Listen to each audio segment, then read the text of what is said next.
What's up, rock stars? It's Rocks with a little bit of talk about what's at the top of the blog, so let's get to it.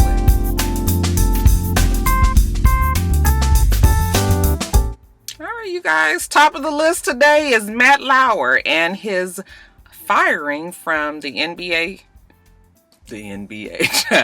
NBC show, The Today Show.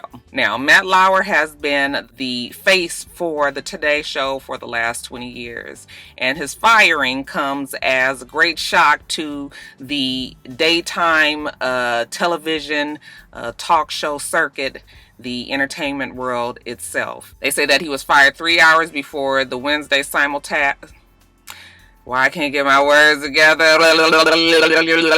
They say that he was fired 3 hours before the simulcast for Wednesday morning, and that the host, his co-host, were shocked. There was an email sent out by the chairman of the news division that basically let them know that he had been accused of sexual misconduct. There had been an investigation, and here we are. So MattLauer is out. He also said in that email that they did not believe that this was a isolated event, which means that Matt has been getting his his freak on around there for quite some time.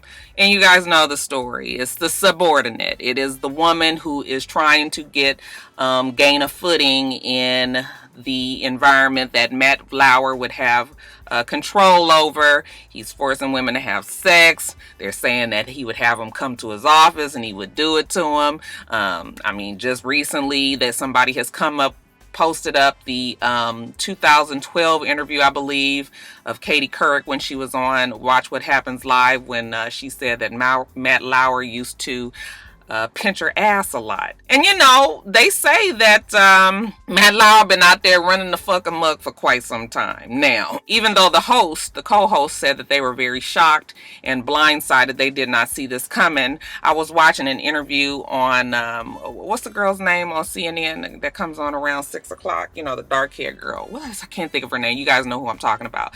Anyway, she was interviewing some women that had worked with MattLauer over the years. They said that they weren't surprised because Vanity Fair had been calling around and had been asking questions and had been conducting an investigation for an article themselves. So it was already floating around the news world, the entertainment world, that there was some shit up on MattLauer next on this whole sexual misconduct, sexual assault allegations on all these bigwigs in Hollywood.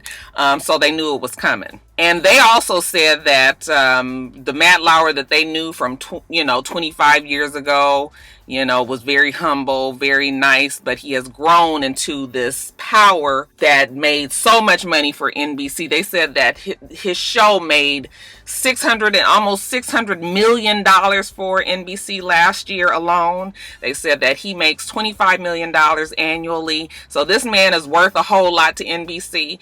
And with the power that has come, I guess he has decided that he would take advantage of his position and force himself on these women. Not surprising.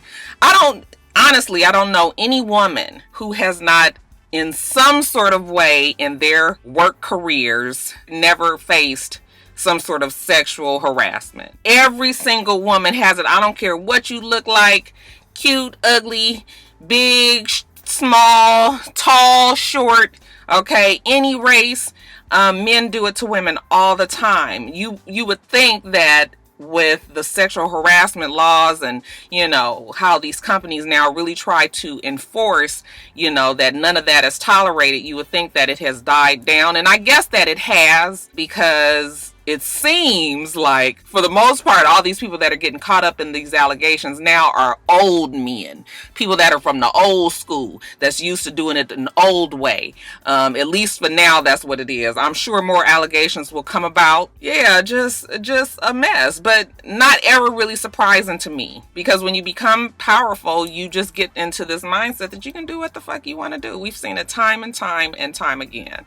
Waiting on the ones that got skin like this, I'm waiting to see when their stories are going to come out. Right now, it just seems like I tweeted on Twitter It just seems that Hollywood is full of, a whole bunch of sexually aggressive, perverted, nasty old white men and Russell Simmons. Okay, and let's add Bill Cosby.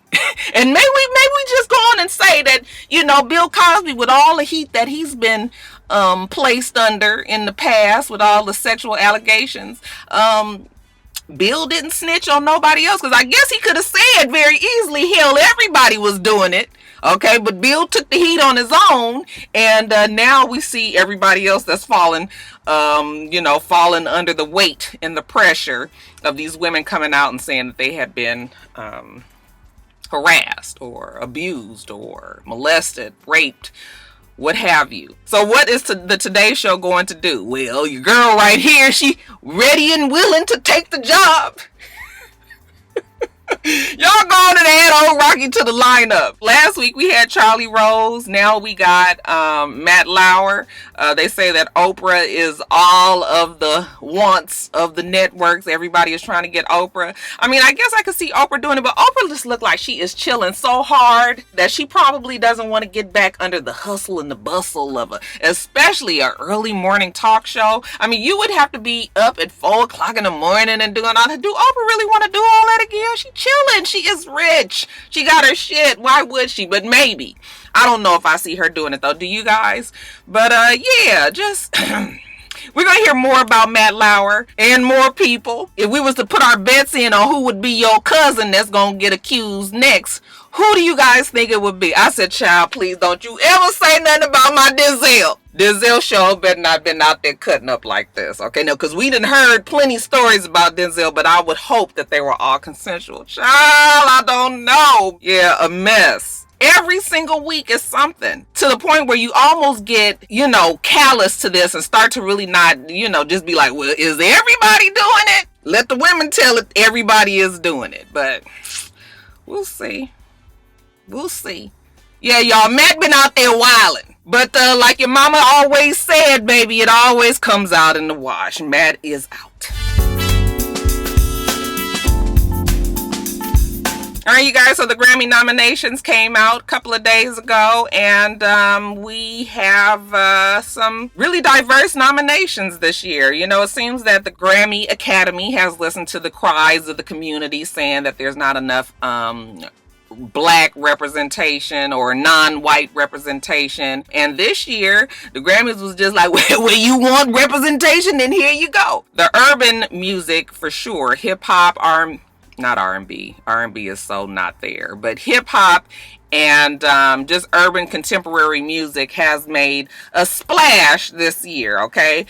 Jay-Z, they say he is leading with 8 nominations. Kendrick Lamar, 7 nominations. Bruno Mars has 6. Childish Gambino has 5. So does Donald Glover.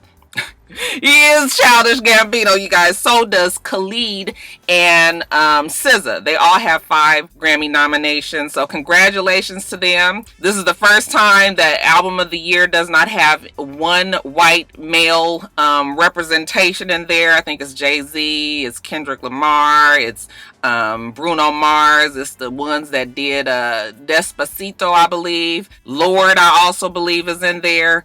But anyway, whoever is in there ain't a white man up in there. Okay, so that is something to note. There was some controversy over Cardi B. Now, Cardi B, congratulations to her. She got 2 Grammy nominations, in nominations that I believe she really has a fighting chance. One a little bit more than the other, but she was nominated for Best Rap Song, and she was also nominated for Best Rap Performance. I think that she has a really good chance of winning Best Rap Song, any way you slice it. Even out of all the other people that were nominated, I didn't write it down, but I believe that Bodak Yellow definitely was a song that was played over and over and over and over and over and over and over and over and over again. They still play that song to death. So I think she has a good chance on winning that. But the controversy was whether or not she was going to get writer's credit for Bodak Yellow. People were saying that she did not write that song. And when the nominations came out and the list of names were there, we did not see Cardi B. Neither did we see her real government name, which is, what is it, Belcalis? Something like that. Anyway, it was not there. So people immediately said, oh, she didn't write the song, just like we knew, you know, they didn't nominate her. Well, it turns out that she did write the song. She is listed under an alias, which is Wash Poppin'. Wash Poppin'. I sounded like some white people trying to say some damn hip hop word. Wash Poppin'. Wash Poppin', y'all. Y'all know how she always says that. That is her alias that she writes under, evidently. So yes, Cardi B will be getting credit. We also saw Kodak Black's name. Let me give you guys a little bit of trivia, because you guys might have known this, but maybe I didn't know. So I'm gonna give it to you like this. So Bodak Yellow got its name from she named the song as sort of a tribute to Kodak Black's song that he has called No. Oh, I didn't write it down. No. I'll put it on the screen. Okay. But in that song that Kodak Black has, he has a certain type of flow. So Cardi B adopted that same type of flow for her song. And instead of it being Kodak Yellow, she names it Bodak, because you guys know that Cardi B kind of fancies herself as an imaginary blood, and you guys know how Bloods change everything to B as Crips change everything to C. So instead of her saying Kodak Yellow, it is Bodak. And then, you know, Kodak Black, because the boy is very dark skinned, we got Bodak Yellow because Cardi B has yellow skin. So that is where Bodak Yellow came up, and there you go. Okay. Did y'all know that? Because I just went on and threw it at you like that. I read that. I was just like, that is really clever. Y'all know I love clever shit. But anyway, yeah, she was listed as the writer as Wash Poppin'. She is going to get credit if she wins the Grammy. I'm sure just the nominations itself was good news for Cardi B. I was also surprised about Q-Tip. Now, Q-Tip was pissed that Tribe Called Quest did not get any nominations. And we love Tribe Called Quest. I think they have critically acclaimed music. That album was dope. Had great songs on there and everything, but why did they think they were going to get a Grammy nomination? Okay, Grammys is definitely political, you know, it is popularity, it is what you hear all the time on the radio. You did not hear any of Tribe Called Quest music being played. And I know we can argue till the cows come home what should be the standard on what, you know, a Grammy nomination is even acquired, how a Grammy nomination is acquired, but it's just what it is. Q-Tip and Tribe Called Quest were going to get overlooked because people were not listening to that album like that. It's unfortunate, because I said the album was great, but he was mad. He was cussing and fussing. I was just like, Q-Tip, it's okay, because we love y'all still. Okay, it's going to be all right. It's going to be all right. But I guess because it was the last album, they were hoping that it was going to happen. Didn't happen. But you guys tell me who you guys are hoping will win what. I am, you know, always hoping for the women to win. So I hope SZA does well as Cardi B and many of the others that are represented there. So that's it, you guys. That is it on the nominations. The Grammys will air on January 28th, 2008. Alright, you guys, so let's talk about the two fools that was. Okay, the first one would be Kevin McCall. I don't even know why I'm talking about them. I have talked about them so much. And we already have agreed that Kevin McCall is crazy.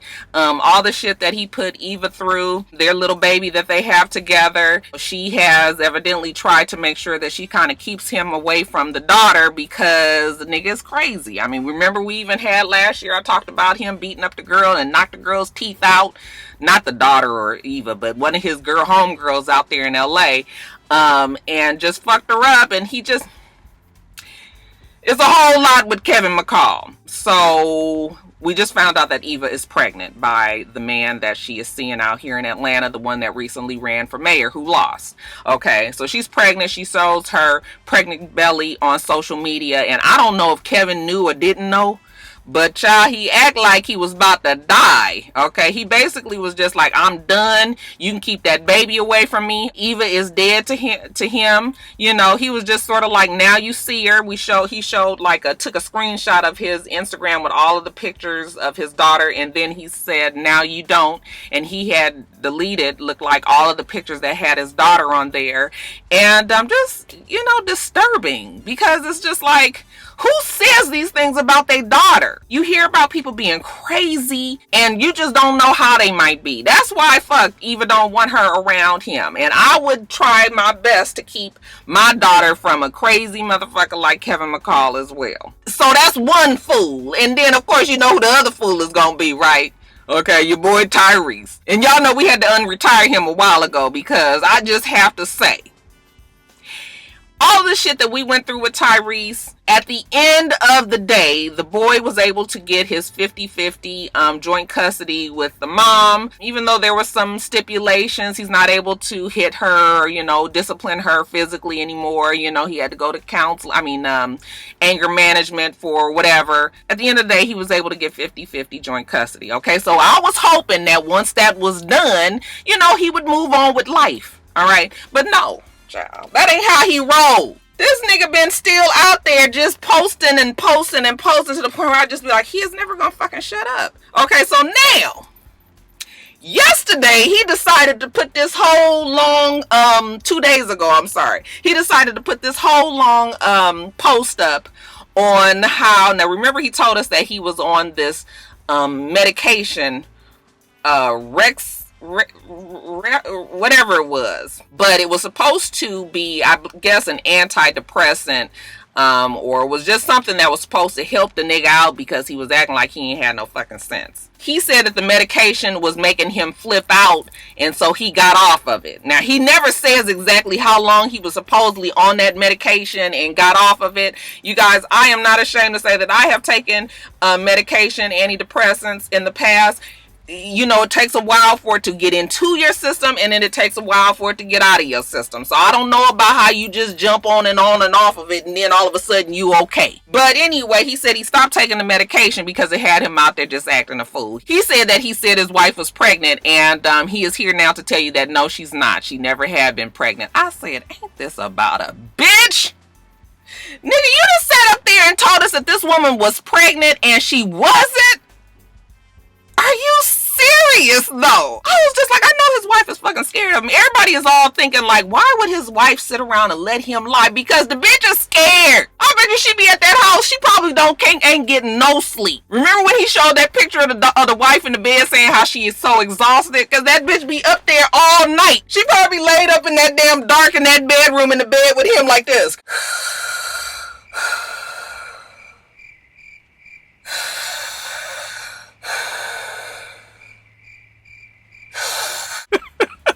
That bitch knows she ain't getting no damn sleep. Her ass is scared of him. Can you imagine? What are you supposed to do when you done married somebody who acts this crazy? You did not know sure, she probably saw that he was a little bit of an egomaniac, he loved himself, but he treated her well enough, and Tyrese has a bit of charm with himself, okay? He can be funny, so that is the part that she probably saw, child, and they didn't sign their damn names on the dotted line, and now the true fool come out. I know she probably is just like, I can't believe I'm up in there with this fool. So he said that she wasn't pregnant. He also says that he's not broke, that he never has been broke, that he was able to pay his lawyers, pay his daughter's lawyers. He apologizes to the Smiths, okay, trying to hit him up for $5 million when he knew he didn't need it. I was just like, this nigga here.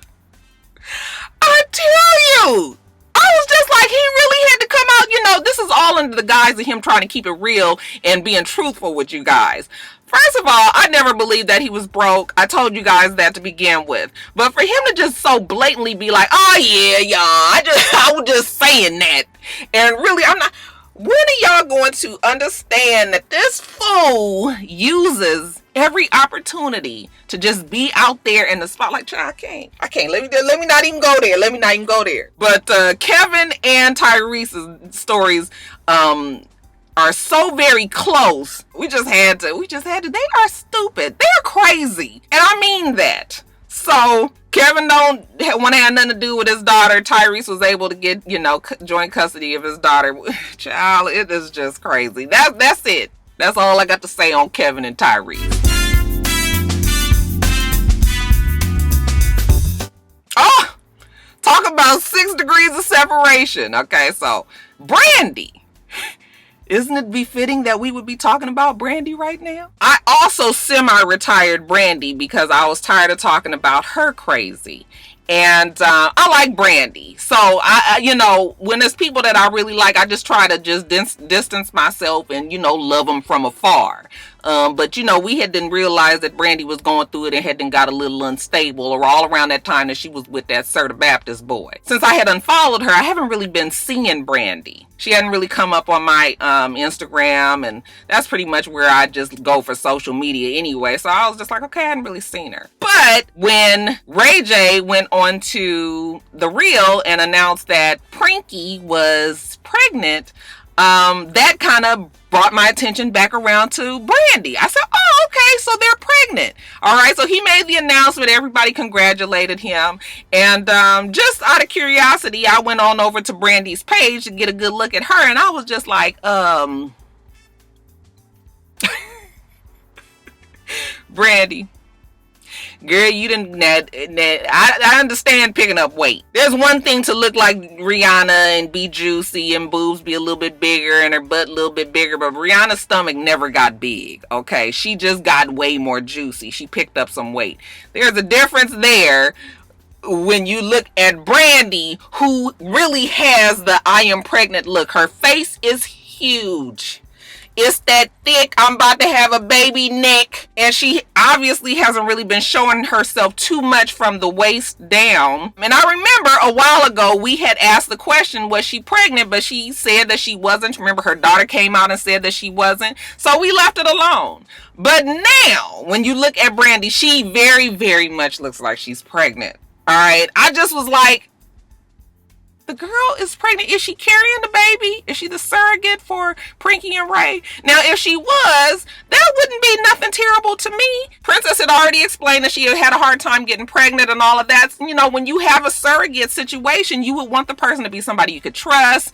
Sometimes you would even want them in your family. That way you knew it wouldn't be no shenanigans going on, right? So if she was the surrogate, I would be okay with that. However, they're saying that no, Prinky is pregnant on her own. Okay, she posted a picture of her stomach, looked like she just needed to burp to me, but maybe I was like, she gonna be one of them ones that's holding they back, and when they 5 months talking about they tired, you always saw somebody be like, oh girl, this baby, girl, that stomach is this big, and here you come talking about your back hurting. Child, what you gonna do in 9 months? Shit. But anyway, I'm not trying to be, cast no shadow on Princess and Ray J's pregnancy, if it is true, because, it's a happy time, especially when you had a hard time getting pregnant. Prinky came out and said that she didn't say anything about it because it was bad luck. I was just like, it's not bad luck. It's just that you never know if you're going to make it out of the first trimester. Okay. But okay, we're going to roll with what she said. So then we see, after there was so much doubt about Brandy being a surrogate and all that, they decided to post her ultrasound when she was checking to see the baby and all of that. So, okay, if she's pregnant, fine. That's no problem. All right, I'm happy for Ray and Princess. Okay, they seem like their marriage is working. But that still leaves the question of Brandy. Now, enter Moniece Slaughter and her family. They're still saying that Brandy is the surrogate for Princess and Ray J. And you guys know that Moniece's family and Brandy's family have this fight going on because of Moniece's brother. Evidently, Moniece's brother is very close friends with Brandy. And Brandy hadn't got his head so out of whack that they had lost track of him. He was missing. And it's a whole lot of other backstory with Moniece and Brandy and all of them. But Moniece is sticking to her guns and saying that Brandy is indeed the surrogate. Either way it goes, it doesn't matter. If she's not the surrogate, who is she pregnant by? Is she pregnant by Serta Baptist? Why is there always so much cloud of suspicion about Brandy and her pregnancies? I mean, we are grown. Okay, you are a grown-ass woman. If you're pregnant, you're not married, so what? It happens all the time. You obviously can take care of your child. What is the secret? I mean, are you just going to pop up one day with a baby? Okay, or what is going on, child? I'm so confused with the whole thing. At the end of the day, it don't matter because they all gonna do whatever they want to do. But I also think that it's very interesting to point out that Brandy had ties to both Kevin McCall and Tyrese. Remember she was saying that Kevin McCall had like just the voice and that she loved him so, and then we would see Tyrese and Brandy hanging out all the time. I said, child, that crazy attract crazy, don't it? Anyway, what y'all think? Do you guys think that Brandy is pregnant? Do you think that she's just picked up a little weight? Okay, and if she is, do you think that she's having her own baby, or is it a surrogate? Do you care? Does it even matter? Put it down below, y'all. Guys, congratulations are in order to Harry and Meghan. Prince Harry has decided to make an honest woman out of Meghan Markle, and they are now engaged. They announced their engagement a couple of days ago. And congratulations to the two of them. We are very excited for this couple. People are saying, well, what's the big deal? You know, just because she's half black and because... I mean, it is a big deal. It's a big deal. This, not only is she just half black, okay, but it's the fact that she is an American, and that, you know, Harry has come across the pond to find this woman and has found somebody whose mama is from the Crenshaw district. Y'all don't know how much that makes me happy, West Coast. So, yeah, I think it's a great thing. Not that it was impossible, but it also gives you some hope that in Princess Diana's boys, that she was able to instill in them that they should give anybody a chance for love, and not necessarily, you know, some girl out there who has been prepped, raised to be a princess, but the person that they truly want to be with. All right, it cannot be easy to try to date her. They say that they started at the end of last year, sometime around the summertime of 2016. There was whisperings, you know, you would see her out there. You would kind of see them around each other. People were starting to say that they were seeing each other. They say that by February, it was serious enough where he introduced her to, you know, his brother and Kate Middleton and the kids. And as time goes on, it's just gotten more and more serious. They had their first public appearance in September, when they were actually together. And this was when really folks said, okay, they are definitely a couple. And then, you know, fast forward to November 28th, they said they have been engaged for a couple of weeks, and that they are going to get married in the spring. So I'm happy for them. I'm happy for her. I think that this is a victory for us women of color, for people to realize that, yes, even royalty loves black women. So yeah, fist pump of righteousness for Meghan Markle. I know that she's half black, but still, you guys, we're going to count her as our own on this one. So congratulations to the two. Looking forward to the wedding. Just two stories really in quickies, you guys. Erica Mena, they say that she is going to be making a comeback on the Love and Hip Hop franchise, that she will be on the Love and Hip Hop ATL show. So that show usually airs sometime around March or April, and you guys can expect to see Erica Mena there. I was surprised. Not necessarily surprised that she was coming back to the franchise, but that she's coming to Atlanta. They say that she's always here. So then I was just like, why is she always here? Is she seeing Bow Wow again? Like, what's going on? Why? I had no idea that she was always in Atlanta. I would have expected her to make it back to New York, but then I think she has a lot of enemies on that show now. Nobody really wants to see Erica Mena there. So yeah, Erica Mena is coming to Love and Hip Hop. What you think? How y'all think she gonna mix with the rest of them? She's a little bit more mature now. We would think that she won't be so off the chain like she used to be. What do you guys think though? You think that that's a good fit for the show? And then lastly, Jennifer Hudson. She finally realized the error in her ways, I suppose, and she dropped the restraining order on her ex-fiance David Otunga, and looks like he will have primary custody of their son. And I know that was hard for her. No woman wants to give up that kind of control over their child. Sometimes it's our ego and our pride that's involved, and you know, we want to be the moms and, you know, say no, we gonna have primary, you know, custody of this child, because otherwise it's a reflection on our mothering. But the bottom line is Jennifer Hudson is an entertainer, and she travels a lot, and the whole time that she is gone, she's been leaving her son with her ex-fiance all that time with no problem. He is the primary caretaker. For her to now decide that she wants to take custody of this kid but then still be on the road, that's no life for a child. You probably would be still leaving your child with a nanny anyway. Why disrupt this child's life like this just on your own pride and ego? So although I think that it probably was difficult for her, she came to some realizations and said, okay, I'm going to, ease up and just be realistic about this whole thing. So I actually commend Jennifer Hudson. It doesn't mean that you're a horrible mother. I think that you did what's best for your child. So, I don't know what's going on with her and Mally Music and everything, if she's, but people are able to move on with their lives. If a relationship doesn't work out, then you are, you should be able to let it go and move on. So I'm not mad at her about that. I'm just happy that they did what's best for the kid. Alright, you guys, that is it. Let me get off of here. We do this every single week, so make sure that you rate, comment, and subscribe, and make sure you come back.